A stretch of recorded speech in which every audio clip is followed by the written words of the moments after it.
Kalau salatmu baik, Hey pasti there. akan tercegah dari Subscribe to my channel keburukannya cuma dua and kali. also press this bell icon.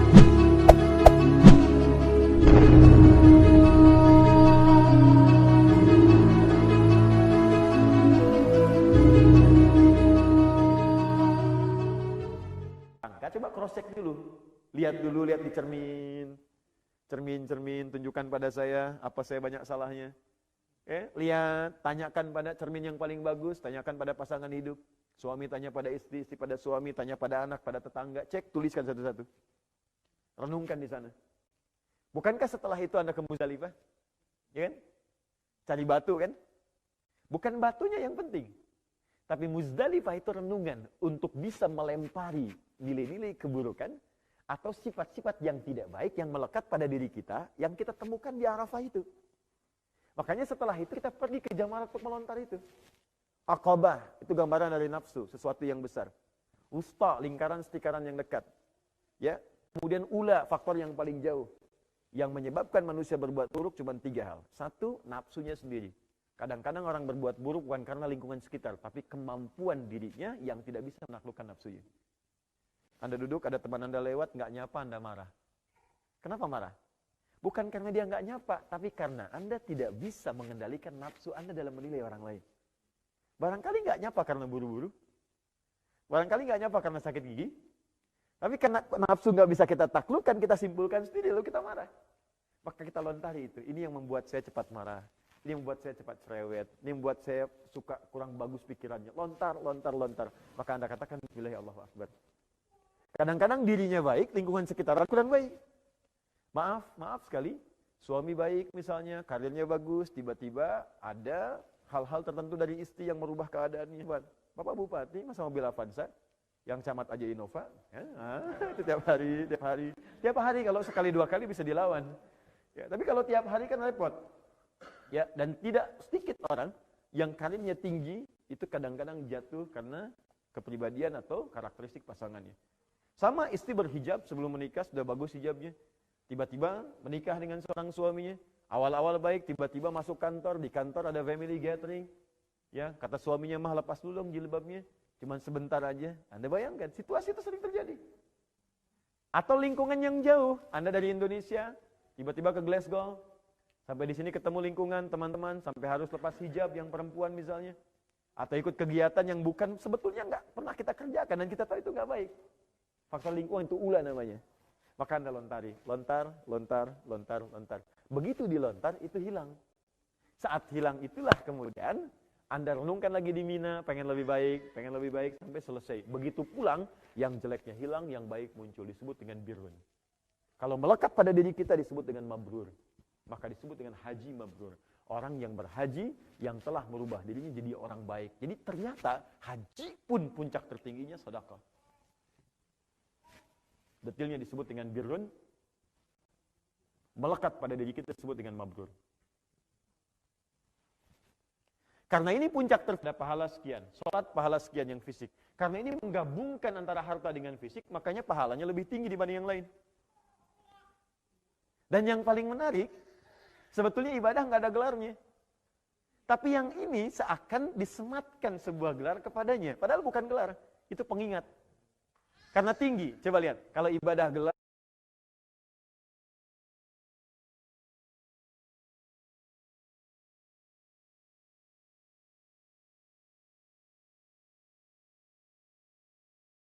gelar kan?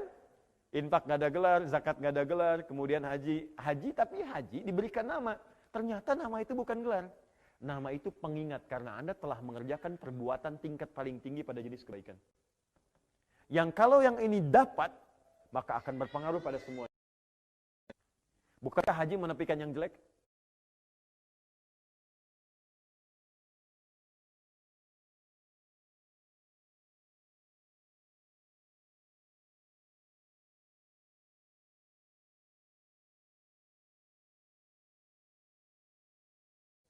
Kalau yang jelek hilang kan yang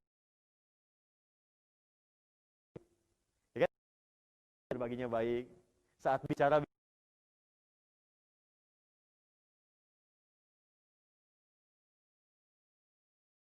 misal Ada seorang pulang namanya Asep. Ketika pulang haji disebut Haji Asep. Orang Arab menyebut haji bukan ingin memberikan gelar, tapi sebagai pengingat. Pak, Bapak sudah haji, jangan lagi ditukar haji itu yang baik dengan menukarnya dengan perbuatan buruk. Ada jaminan surga. Sayang kalau surga ditukar dengan perbuatan maksiat lagi. Makanya kalau ada yang menyebut haji pada yang sudah haji, Anda jangan bangga. Makanya ketika disebutkan kenapa harus sholat, turun ayat innas sholata tanha anil fahsya'i wal munkar. Quran surah 29 ayat 45. Kalau sholatmu baik, pasti akan tercegah dari dua jenis keburukan. Keburukan itu cuma dua, nggak ada yang ketiga. Satu fahsya. Fahsya itu keburukan yang bersumber dari syahwat. Ya, maaf sekali. Misalnya kata-kata yang kotor, jorok, pornografi, porno aksi, LGBT, itu fahsya. Ya, itu fahsya. LGBT itu fahsya. Jadi mustahil ada orang sholat berbuat fahsya, itu mustahil. Ya. Dalam hukum Islam pun ada hal-hal terikat tertentu yang memang nggak bisa dikerjakan oleh perbuatan yang fahsya. Ayo coba cek ya. Anda suka lihat handphone, ada gambar-gambar yang tidak elok. Kalau biasa sholat itu pasti dipalingkan. Dan ada getaran di jiwa. Jangan lakukan. Palingkan. Itu otomatis tuh. Mungkar perbuatan yang diingkari oleh hati. Sumbernya nafsu perut dengan akal. Maaf, mencuri itu mungkar. Korupsi mungkar. Menipu itu mungkar, menyontek itu mungkar, plagiat itu mungkar. Ya. Jadi mustahil ada orang sholat berbuat mungkar, itu mustahil. Jadi kalau ada orang sholat sedang berselisih, ini baru keluar sholat dari ribut misalnya. Ya. Bid'ah tuh tadi tuh. Apa kamu salah tuh? Ya. Kalau Anda keluar dari tempat sholat tertukar sandal, itu pasti mustahil, ada yang salah itu. Ini kayaknya punya saya deh. Bukan deh, yang itu deh dipakai padahal dia ke masjid nggak pakai sendal. Nah, ini pasti ada yang salah. Oke. Jadi saya mau katakan prinsipnya orang Islam itu pasti baik karena konsep dasarnya sedekah. Cuman sayang ini maknanya direduksi gitu pada bagian yang kecil saja. Pada bagian yang hanya mengeluarkan dari paket kita sejumlah uang dimasukkan ke dalam kotak dan selesai menjadi sedekah. Tidak.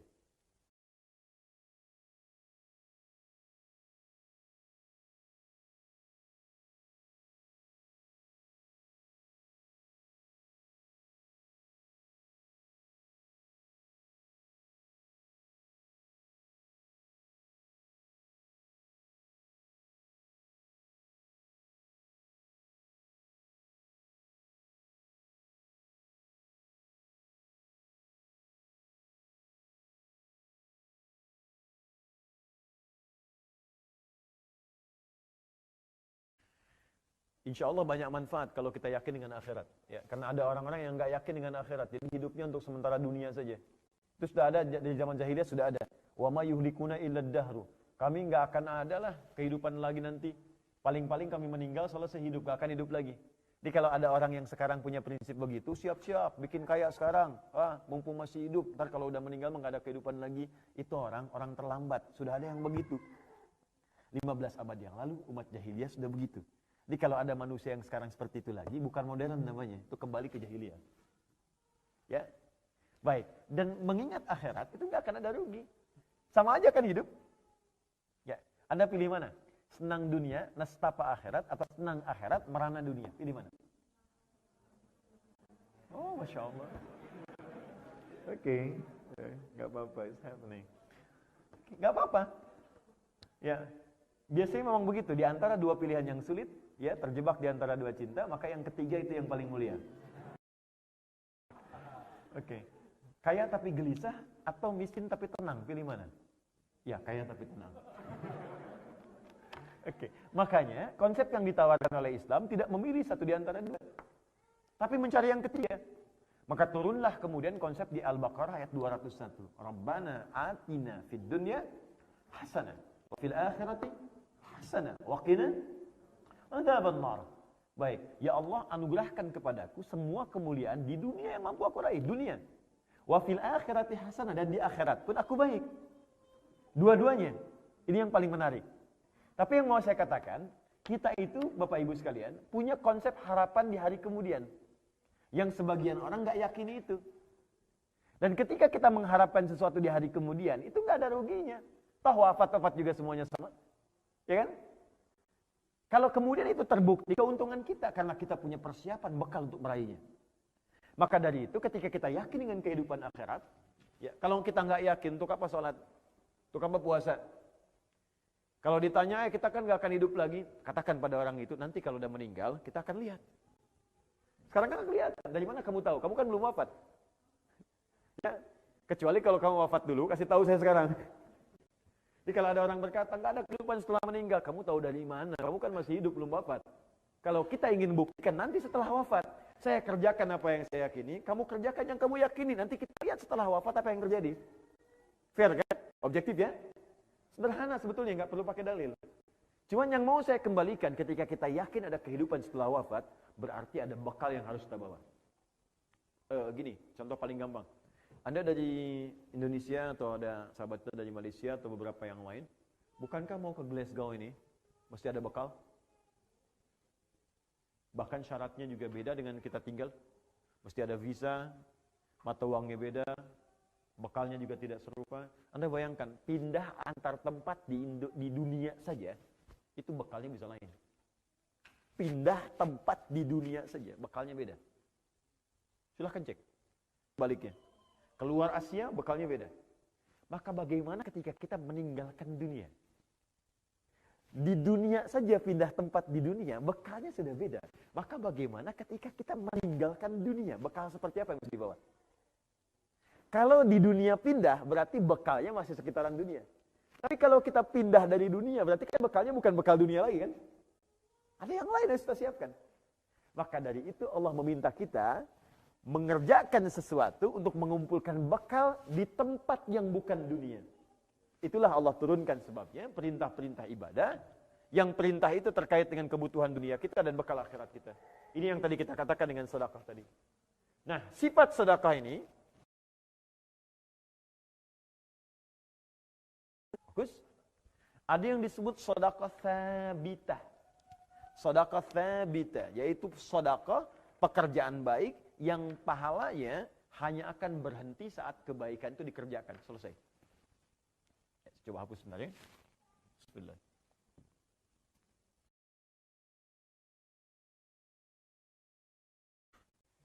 Datang sendiri, terangkan sendiri, tulis sendiri, hapus sendiri. Jam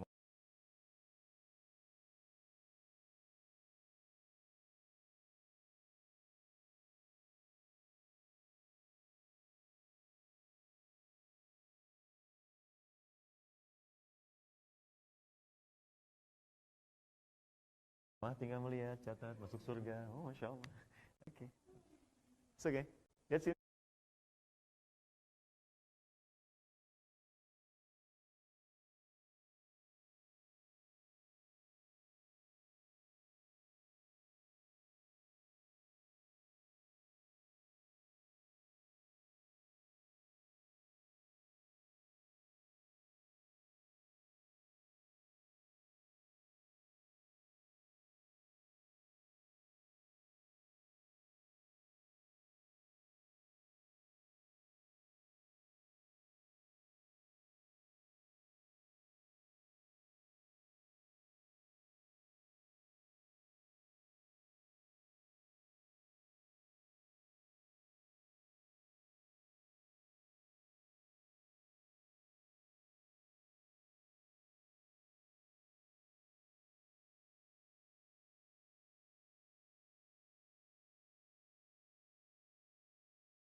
perbuatan baik dikerjakan dengan diniatkan akhirat, itu yang disebut amal soleh namanya. Awas ya, awas, kelihatannya sederhana nih, kelihatannya sederhana. Saya ulang ya. Bukan perbuatan baik, hanya menjadi perbuatan dunia. Yang kedua ini memberikan kesan kepada kita, jadikan semua perbuatan baik kita kerjakan untuk mencari bekal akhirat. Niatkan sebagai ibadah. Maka otomatis dia akan berubah nama menjadi amal soleh namanya. Saya ulang, amal apa namanya? Amal soleh. Kembali ke ayat tadi. Walas innal insana lafi illal ladzina amanu wa amilus sholihat. Fokus baik-baik, perhatikan, ini yang paling gagal banyak memahami di sini. Betapa banyak orang hidup tapi kehidupannya tidak menjadi amal soleh. Oke, saya mau tanya pada Anda. Mohon izin ya, mohon maaf. Apakah studi yang Anda kerjakan sampai sekarang sudah menjadi amal soleh? Apakah pekerjaan kita menjadi amal soleh? Makannya di amal soleh? Minumnya amal soleh? Berpakaiannya amal soleh? Padahal semua pekerjaan kita dari bangun tidur sampai tidur, itu disebutkan langsung oleh Nabi, bahkan oleh Al-Quran, diturunkan satu surah, tidak boleh ada satu detik yang kita lalui, kecuali itu menjadi momentum untuk beramal saleh. Yuk, kita pelan-pelan. Jadi kalau ada yang dikasih waktu, tapi nggak menjadi sedekah amal saleh, itu rugi bagi dia. Rugi. Karena saat dia wafat, ya peluang-peluang untuk dapat pahala ransom di akhiratnya itu nggak ada, kosong. Maka dari itu, kita mesti cerdas bagaimana caranya kesempatan yang sedikit hidup di dunia ini, sebelum kita pulang, itu menjadi bekal kita untuk pulang ke akhirat. Maka dari itu, ada konsep yang ditawarkan. Hey there. Subscribe to my channel. And also press this bell icon.